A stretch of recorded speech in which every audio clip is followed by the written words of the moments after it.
A'udzubillahi minasyaitonirrajim. Bismillahirrahmanirrahim. Tafsir surah Hud ayat yang ke-25.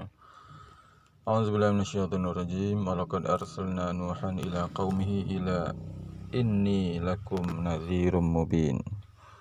Maksudnya, dan demi sesungguhnya kami telah utuskan Nabi Nuh, lalu ia memberitahu kaumnya dengan berkata, sesungguhnya aku ini seorang rasul, pemberi amaran yang nyata kepada kamu. Di dalam ayat ini Allah Subhanahu Wa Taala menyatakan bahawa Allah telah mengutuskan Nabi Nuh, dan antara seruan yang pertama yang dilakukan oleh Nabi Nuh pada masa itu ialah Nabi Nuh menyatakan bahawa dia adalah seorang rasul, dan dia memberi amaran kepada apa yang dilakukan oleh kaumnya itu, memberi amaran terhadap kesalahan yang dilakukan oleh kaumnya itu. Apakah kesalahan yang dilakukan oleh kaum Nabi Nuh ini? Dinyatakan dalam ayat yang berikutnya, alla ta'budu illallah inni akhafu alaikum azab yaumin alim. Jadi amaran Nabi Nuh ialah, iaitu janganlah kamu menyembah melainkan Allah Subhanahu Wa Taala. Sesungguhnya aku bimbang jika kamu menyembah selain daripada Allah Taala, kamu akan ditimpa azab yang tidak terperi sakitnya pada hari akhirat kelak. Jadi maksudnya kesalahan yang dilakukan oleh kaum Nabi Nuh di sini ialah menyembah berhala, menyembah Tuhan yang bukan sepatutnya, tidak menyembah Allah Subhanahu Wa Taala.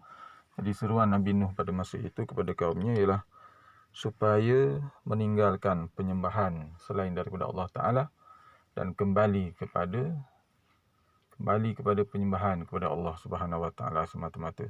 La ta'budu illallah, jangan sembah perkara lain selain daripada Allah Subhanahu Wa Taala.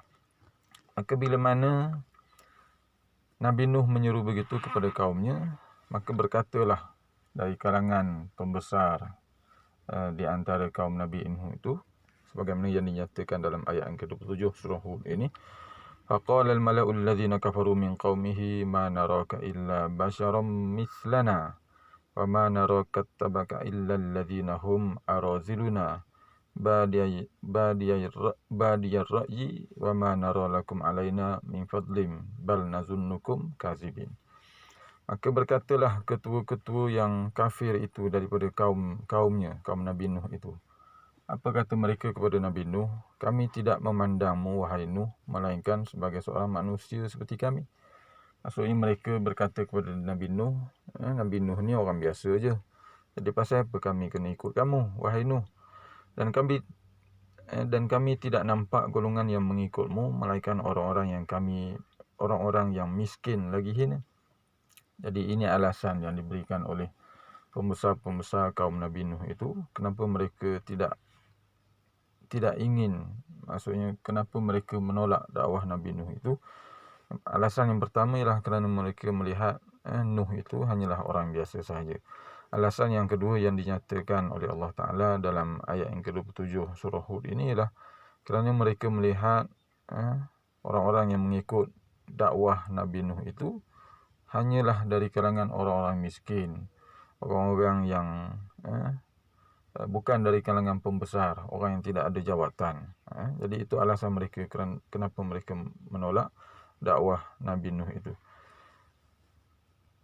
Lagi berfikiran singkat, maksudnya pada pandangan mereka, orang yang mengikut dakwah Nabi Nuh itu ialah orang-orang yang bodoh.